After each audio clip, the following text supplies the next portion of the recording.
we're now joined by Thilo Koslowski. He is the CEO of Porsche Digital, a fascinating unit, an area that's expanding, and indeed the home is Germany, but you've now got a root in Silicon Valley as well. Tell us about the progress you've been making from the digital front for Porsche.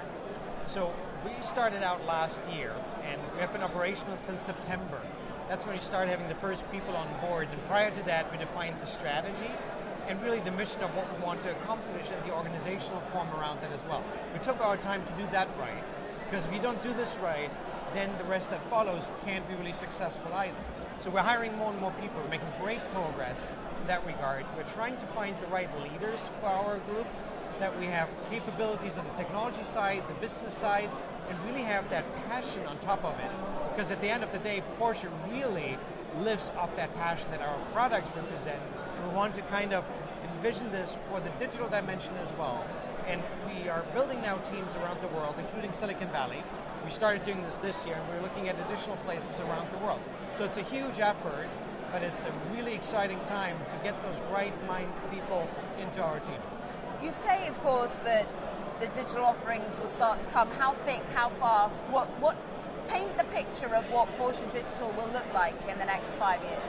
So Porsche Digital will, first of all, define the strategic approach for Porsche, what we need to do in the future to remain successful and to expand on these great product offerings that we already have. So we want to make our cars even more exciting. We want you, as a Porsche customer, really focus on what it is that the Porsche essence represents, and take a lot of things away that otherwise would distract you from this. So just think about how we could actually manage information for you inside the car going forward. This is one area. That's really the car aspect, the digital car aspect, if you will. But then we want to go beyond the vehicle. Once you close the door before you open it, we want to interact with you as well and provide you with value propositions that are gain points for you addressing pain points that you have.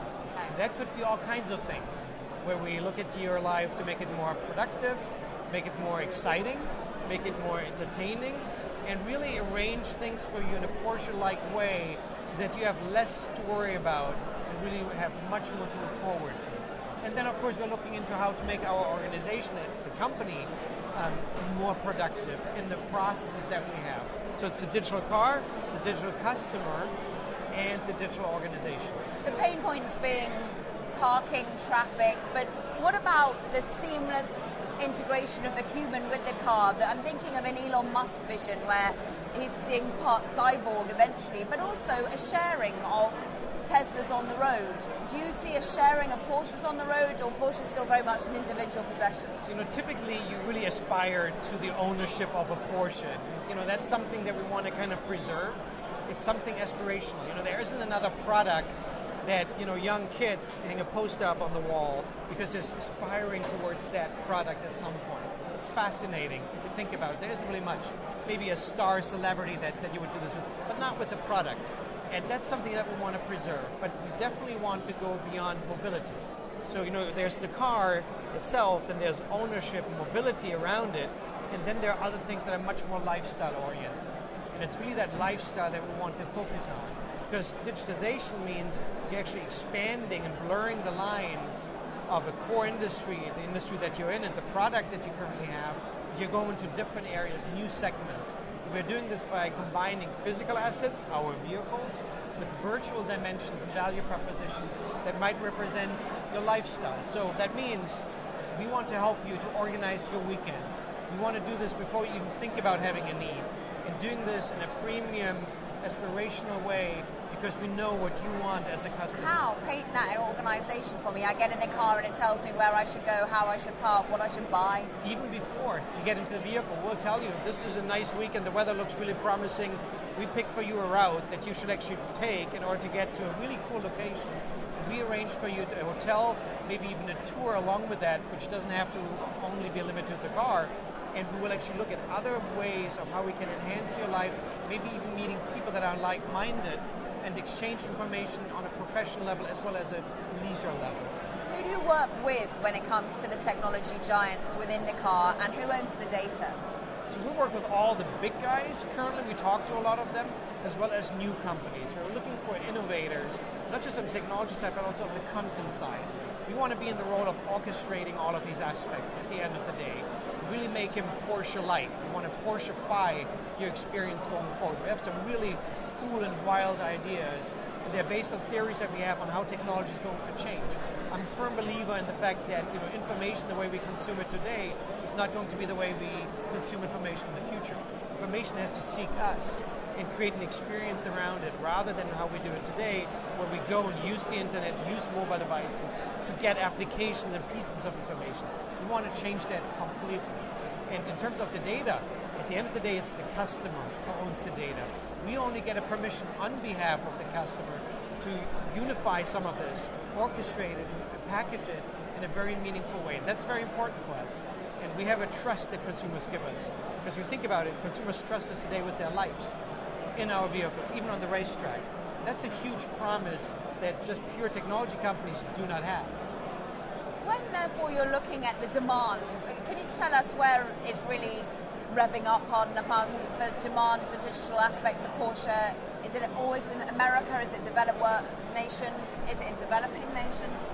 So we're looking at all the markets that are out there, right? And it's really interesting. Markets are changing because of technology adoption even. You may have some countries that are newer, but they have a very strong technology infrastructure, and that's causing consumers who live in those countries to have very different needs than more established countries and markets in the world where we might not have the technology infrastructure that allows you to do a lot of these things that we're talking about. And then of course you have markets like China, which are already for us today the largest vehicle sales market. Then you have the United States, and we have Silicon Valley, where a lot of the innovations are coming from.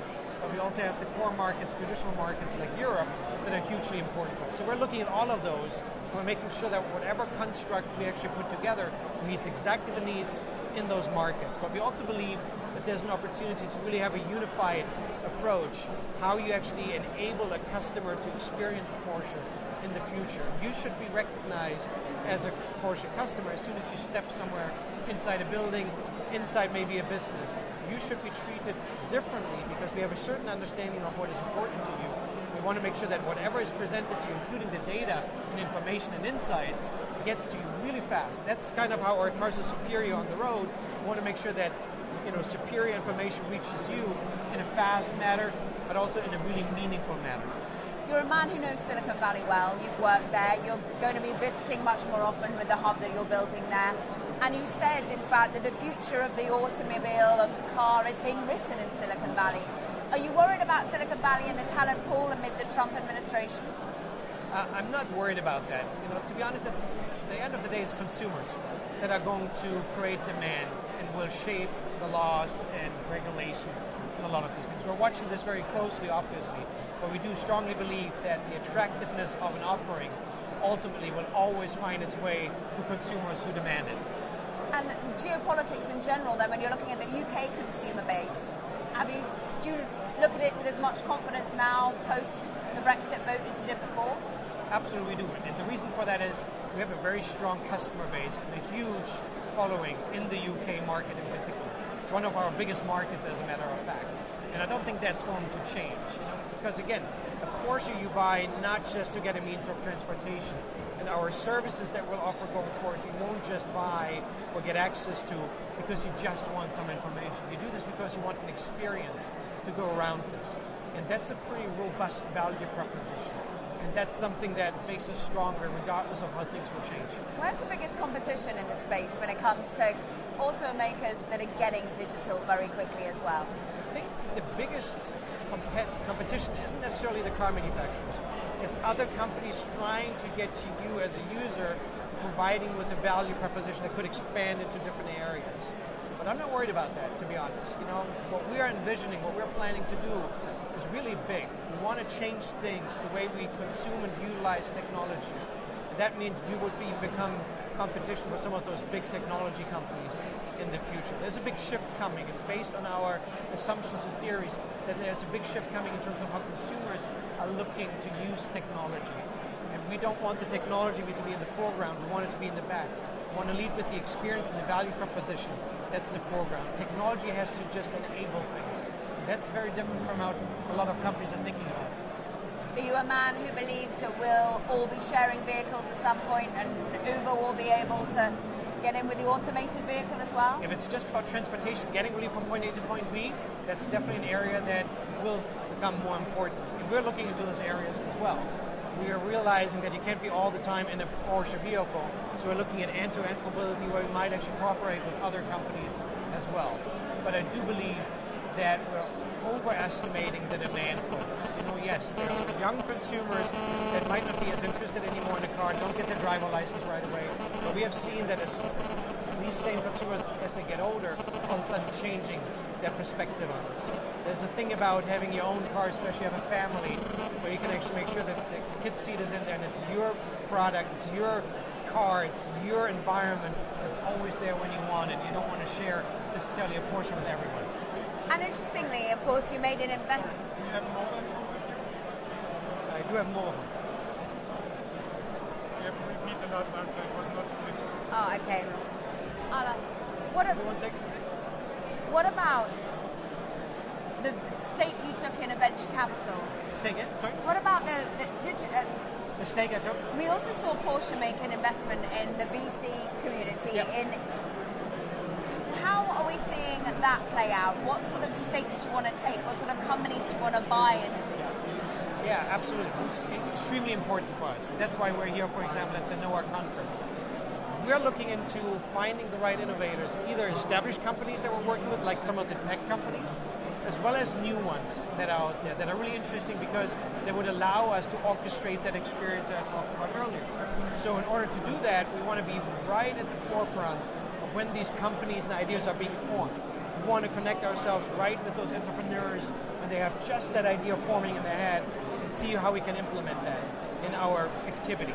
That's why we're investing directly in some of these companies. Evo Park is one of those examples. We're currently looking into other startups, but we're also working with the VC community. We're pretty much working with all the relevant ones around the world at this point to have that exchange. They know what we're looking for. They want us to show their portfolios. We have ongoing discussions with these companies to get access to these companies as early as possible and to help these companies really focusing on what's the right position for them to be successful. So it's not just taking, it's also giving to these companies because again, we have a very clear vision of where we want to take this. And lastly, does that vision involve electric vehicles purely? And what do you say to perhaps the Queen's speech in the United Kingdom that wanted to push that infrastructure in particular? So definitely we're looking into electric vehicles. That's a very big focus for us. There will be some very exciting products coming out over the next couple of years, 2019 being the first year where we have a fully electric vehicle. The first one that Porsche has ever built in modern history. We have done this a long, long time ago. But we already have today quite a lineup of hybrid vehicles. And even the car that I showed today, the 918 Spider, is a hybrid vehicle.